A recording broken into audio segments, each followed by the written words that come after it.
Bon, bah écoutez, voilà, j'ai envie de dire, c'est parti. Salut à tous et à tous. Bienvenue sur Geeko World. Et aujourd'hui, vous l'avez vu dans le titre, on va causer de Dragon Ball Daima épisode 19. Bon, j'avais pas été super gentil avec Dragon Ball Daima la semaine dernière. J'ai toujours défendu le dossier Dragon Ball Daima depuis le début. Voilà. J'ai pas rabâché ce que j'ai dit depuis plusieurs vidéos. Pour moi, c'est le truc le plus Dragon Ballesque dans l'esprit depuis très longtemps par rapport à Dragon Ball et à la licence Dragon Ball. C'est limite la meilleure suite qu'on a eue. Même si faut exclure Dragon Ball Super et tout, parce que dans l'ensemble ça fonctionne pas Dragon Ball Daima, vous voyez. Et la semaine dernière, c'est vrai que même si j'avais toujours défendu Dragon Ball Daima mettant en avant ses qualités, les qualités de la série, la semaine dernière pour moi c'était vraiment le truc de trop quoi, le Super Saiyan 4, Super Saiyajin 4, enfin on connaissait pas encore le nom, mais maintenant depuis c'est officialisé, c'est bien le Super Saiyan 4, donc version canonisée, ou en tout cas écrit de la main de Toriyama, et ouais. Écoutez, cette semaine, on va dire que cet épisode, je pense, met beaucoup plus de personnes d'accord. Déjà, il y a beaucoup plus de choses qui passent pour moi. On va pas parler du scénario parce que, voilà, le scénario, c'est triste de dire ça. Mais malheureusement, le scénario, bah, si tu ne mets pas de côté, or, d'un point de vue purement technique, l'épisode est incroyable. Donc, on va parler vraiment de l'épisode pour ses qualités. Mais il faut quand même parler du scénario qui est creux, quoi. C'est un truc de ouf. Alors, certes, tu me diras, dans les vieux films Dragon Ball, il y en a plein, ils sont pas d'accord, dans les vieux de la vieille. Insultez-moi, je m'en fous. Dans les vieux films Dragon Ball, les scénarios étaient pas ouf. Ils étaient pas ouf, ça tenait sur un post-it. Bah là, ils ont retranscrit un peu ce niveau, sauf que plutôt que le faire en 1h30 en un film, de 1h, 1h30 ou 50 minutes, bah là, on a 20 épisodes, quoi, un peu écrits, sous forme de cadavreski, donc au fur et à mesure, en s'enchaînant, etc. Sachant que, maintenant, on le sait, quand ils ont commencé Dragon Ball Daima, bah, ils savaient pas comment ça allait se finir, et ça se ressent maintenant.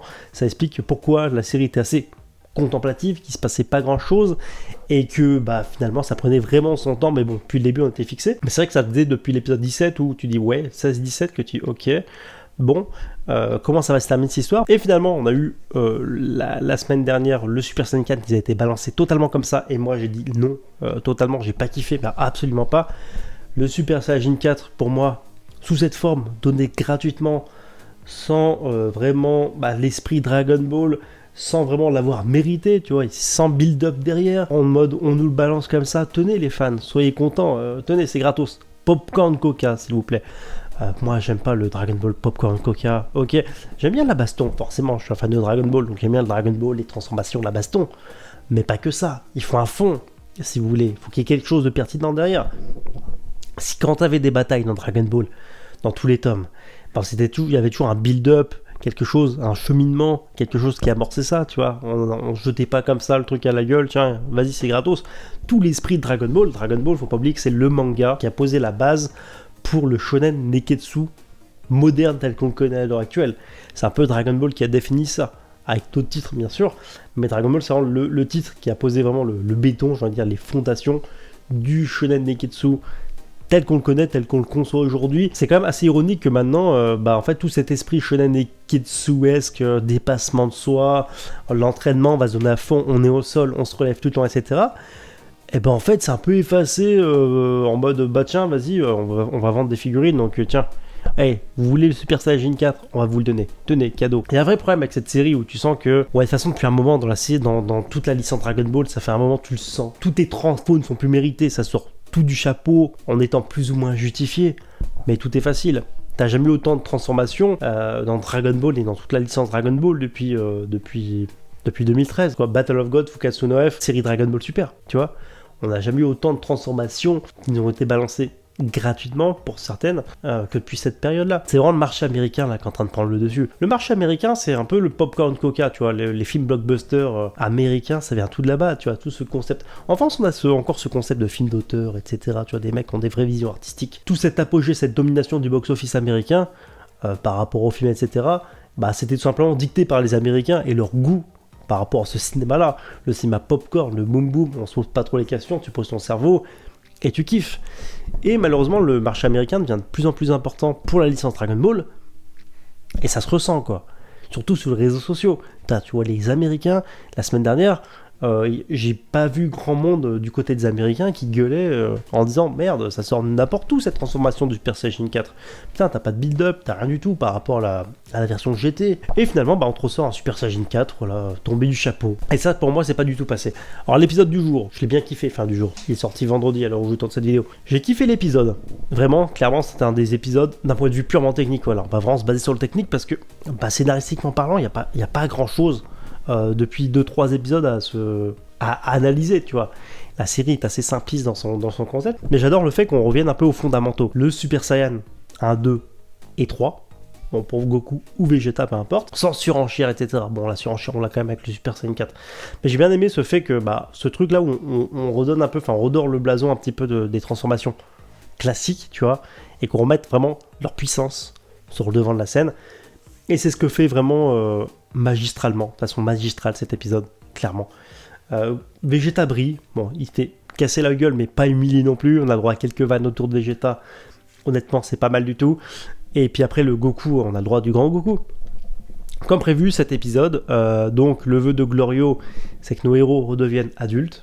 Bon, ça, tout le monde l'avait deviné, donc on va pas se jeter de fleurs parce que j'avais émis cette hypothèse, mais bon, comme pas mal de monde, d'après ce que j'ai vu juste après sur internet, nos héros deviennent adultes. Et là, ça nous montre en fait ce que potentiellement aurait pu être Dragon Ball Daima dans un niveau supérieur, dans un niveau stratosphérique vraiment, parce que le fait d'avoir nos personnages adultes, que ce soit au niveau de leur attitude, leurs échanges entre eux et dans la dynamique des combats, et en termes d'animation d'un point de vue purement technique, ça change beaucoup de choses. Ça change vraiment beaucoup de choses. Le fait d'avoir, donc depuis le début de Dragon Ball Daima, je défends Dragon Ball Daima parce que je disais qu'on avait en termes d'écriture un Goku fidèle au Goku de Dragon Ball, le véritable Goku. Jusque-là, il était rajeuni, donc c'est moins marquant. Mais depuis le début, je dis que, merde, je trouve que Goku, le Goku tel qu'on le connaît, notre Goku, était revenu dans Dragon Ball Daima. Il y en a beaucoup qui ont gueulé parce que chaque fois je défends Dragon Ball Daima, on en reparlera juste après.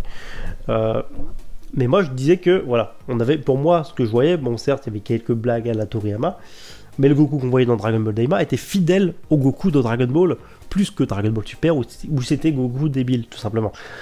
Et cet épisode, maintenant que Goku retrouve sa forme adulte, nous confirme, on a un Goku posé, réfléchi, qui fait pas de réflexion débile, qui croise les bras, qui est de façon assez stylée, qui établit des stratégies avec Piccolo, qui a des dialogues intéressants.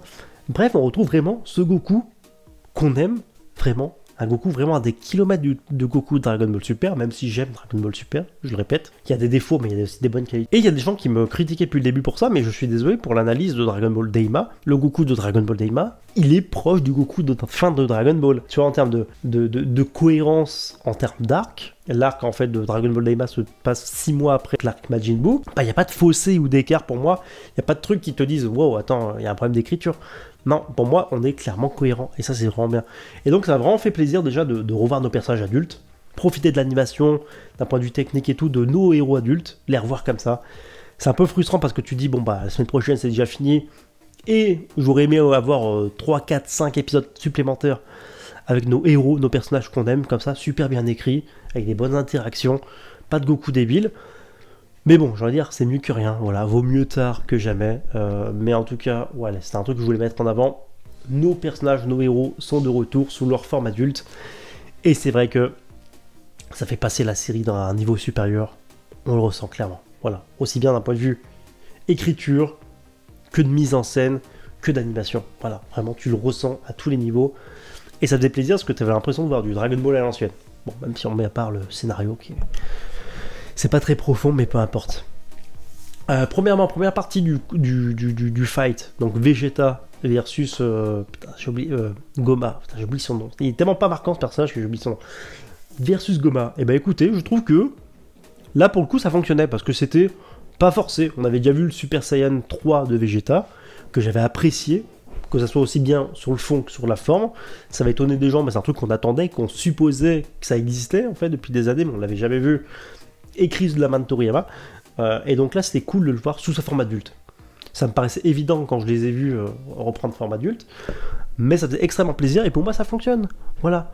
Vegeta a sa forme, et Goku a sa forme. Voilà. Souvent, il y a un décalage entre les deux personnages, tu vois, donc je pense pas, on verra, on peut toujours être surpris, Dragon Ball Daima. mais je pense pas qu'on va nous balancer un Vegeta Super Saiyan 4 dans le dernier épisode. Ça serait vraiment de trop. Après, on n'est pas à l'abri que ça arrive, mais je pense que vraiment que sa forme de Dragon Ball Daima ultime, c'est le Super Saiyan 3. Goku à côté, il a son Super Saiyan 4, qui a un truc, je pense, propre au Makai. Et puis voilà quoi. Mais bref, je l'ai vu, le Vegeta envoyé. Pas se faire humilier non plus, mais bon, il sert comme souvent avec Vegeta dès qu'il combat, et ben il se fait un peu rétamer vite fait, il galère et tout. C'est pas lui qui gagne, quoi. C'est pas la personne qui va amener la victoire, qui va résoudre à elle tout seul le fight. Donc ça c'est dommage, on aurait pu faire briller Vegeta plus que ça. Mais je trouve qu'il a pas été non plus ridiculisé, et je trouve que, voilà, la forme Super Saiyan 3, c'est classe. C'est assez stylé, on avait un combat dynamique, etc. Bon, certes, on a une vanne avec Bulma, moi ça m'a fait rire.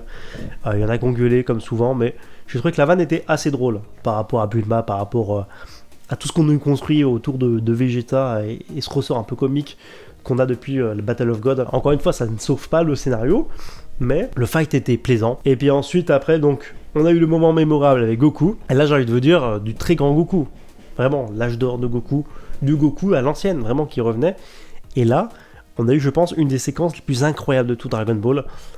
Alors, certes, la plus belle, ça c'est sûr, la plus belle du Dragon Ball moderne, actuellement, sans vouloir avoir la culture de l'instant. Je pense vraiment que la séquence de Goku, où il passe par toutes ces transformations face à Goma, c'était une des plus belles séquences qu'on a eu de Dragon Ball depuis très longtemps.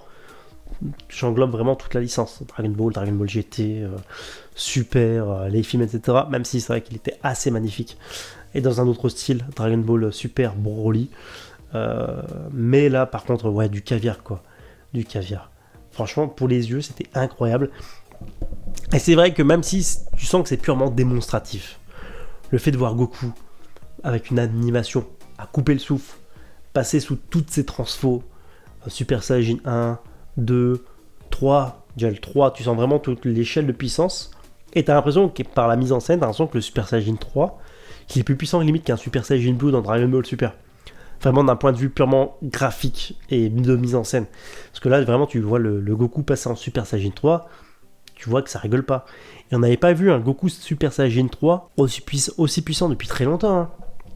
Depuis peut-être les années 90, peut-être. Avec le film avec Tapion, etc. Enfin, en tout cas, moi, je l'avais pas ressenti comme ça depuis super longtemps. Voilà, assez impressionnant. Et finalement, la surprise qui a fait retourner la veste de pas mal de monde, c'est que Goku, voilà, se retransforme en Super Saiyan 4 sous sa forme adulte. Et là, j'avoue, autant ça passait pas par son contexte, et puis parce que pour moi, la gratuité du truc, ça n'enlève rien. Le Goku Super Saiyan 4 n'a rien à foutre dans cette série telle qu'elle. Mais là, quand même, ça passait. Ça passait grave. Là, je me suis peut-être dit, quoique, peut-être s'il sort une figurine, j'achèterais peut-être. Voilà, en tant que bon pigeon, c'est pour dire que, ok, là, je valide. Ce qui est vraiment con, je trouve, avec cette transformation de Goku en Super Saiyan 4, c'est que si Neva, il avait fait, on va dire, un tour de magie, admettons, sur Goku, en Super Saiyan 3, on va dire, on nous faisait pas de transformation directe, ok ?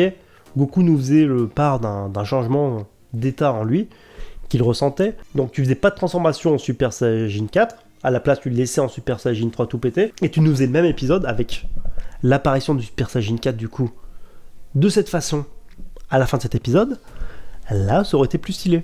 Ça aurait pas popé comme ça en mode « Hey les gars, c'est magique ». Là, ça aurait été classe. Tu nous gardais la surprise pour cet épisode et tu nous le faisais apparaître de cette façon, là les gens auraient pété un plomb. Là je trouve que ça gâche le truc.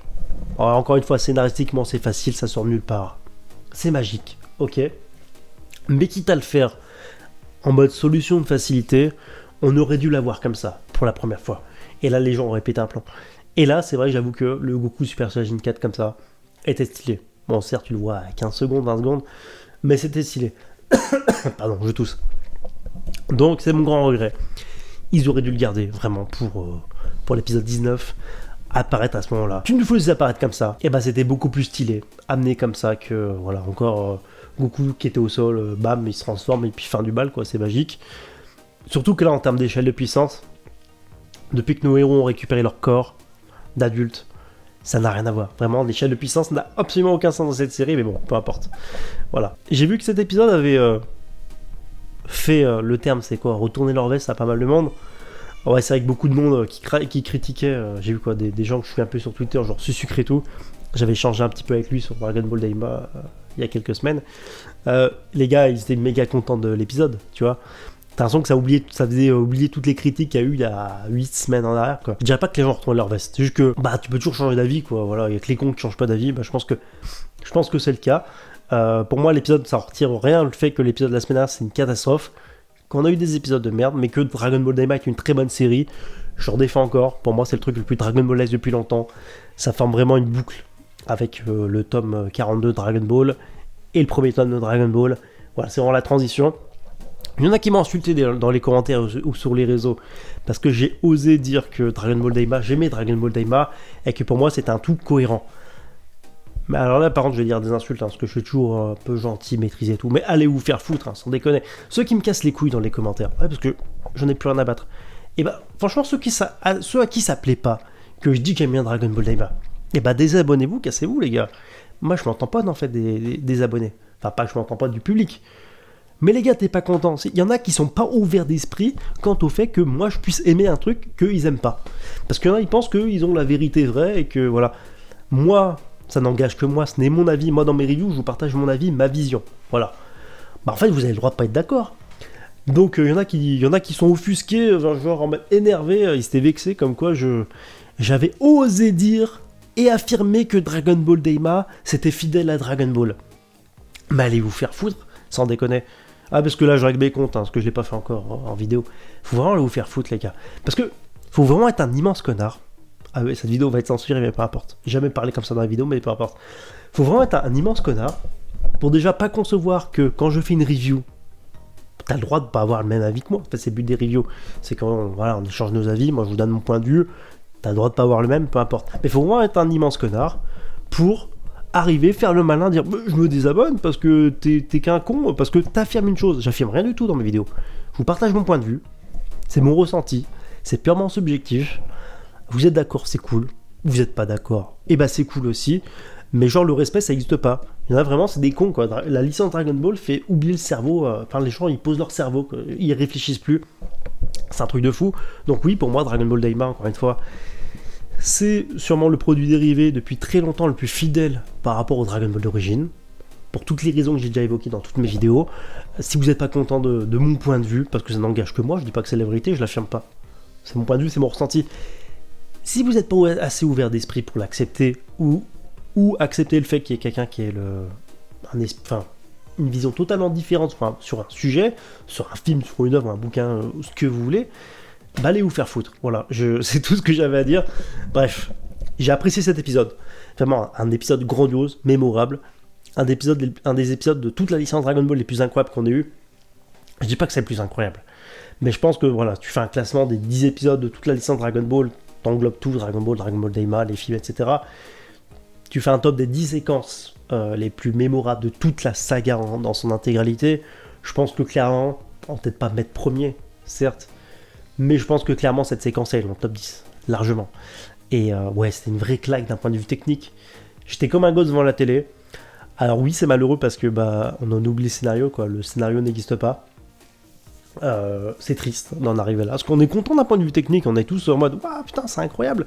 Mais qu'est-ce qu'ils vont faire toi Animation? Ils vont continuer. Parce qu'on gueulait, on gueulait tous. Même pas parce que les Américains, plein de pays gueulaient pas. Il y avait chez nous tout ce qui est communauté francophone de Dragon Ball qui gueulait. Mais globalement tu regardes dans le monde entier ça gueulait pas. Et puis là cet épisode il a mis tout le monde d'accord. Alors que ça enlève rien du tout au fait que le Super Saiyan 4 n'a rien à foutre là. Mais bon peu importe. D'un point de vue purement technique, voilà, c'était un bon moment pour les yeux, c'était un grand moment. J'ai kiffé l'épisode, voilà, vraiment. Après, c'est triste que, il n'y a pas plus de concret quand tu grattes un peu. Mais écoutez, on va profiter. Dragon Ball, c'est 42 tomes. Voilà, le reste, c'est du bonus. C'est un peu comme dans... Ça n'existe plus, c'est un son d'être vieux quand je dis ça. C'est le jouet dans les céréales, tu vois. Tu le prends pas. Tu le fous à la poubelle si t'en veux pas, c'est pas grave. Mais t'es content d'avoir, c'est le petit bonus, voilà, tu retrouves tes personnages, tu passes un bon moment, voilà. Il y en a qui se prennent trop la tête avec Dragon Ball, c'est un truc de fou. On kiffe, faudrait kiffer, voilà. Moi je regrette effectivement qu'on n'ait pas du Dragon Ball de très haute qualité. Mais est-ce que ça nous a encore destiné Dragon Ball Daima? À moitié je dirais. À moitié. Après, tant que Akiyo Eioku est à la tête des projets Dragon Ball, pour moi, ça ira pas. Parce que Akiyo Eioku, je déteste ce qu'il fait de la licence Dragon Ball depuis le début. C'est un gars, lui, il surfe que sur le marketing et le merchandising et la popularité au détriment du scénario. Lui, sa vision de Dragon Ball, c'est lui qui la dicte depuis des années dans l'ombre. Enfin, de moins en moins, parce qu'il va passer de plus en plus sur le devant de la scène, maintenant que Toriyama n'est plus. Pour moi, s'il y a un fautif de ce que devient Dragon Ball depuis des années, c'est Akiyo Eioku. Attention, parce qu'il nous a teasé que c'était pas fini. Qu'on allait se bouffer encore pendant des décennies Dragon Ball. Et comme ça plaît, globalement, bah attendez-vous à pas retrouver des trucs avec des scénarios incroyables, etc. Hein. Franchement, en plus Toriyama il est plus là. Alors, peut-être que ce sera bénéfique pour la licence, pour Dragon Ball, ou peut-être que ça va le desservir. On verra bien. Mais bon, d'un point de vue purement scénaristique, les gars, on n'est pas sur la bonne voie, hein. On va pas se le cacher. Hein. Mais est-ce que gueuler, ça se servirait? Je sais pas. De toute façon, on ne sera pas entendu. Et la masse globale adore. Donc, personne ne leur donne tort. Donc voilà, d'un point de vue technique, c'était stylé. Scénaristiquement, bah, il n'y a rien à dire. Donc, c'était pas ouf, mais voilà. Écoutez, sur ce, je vous dis à bientôt pour une prochaine vidéo.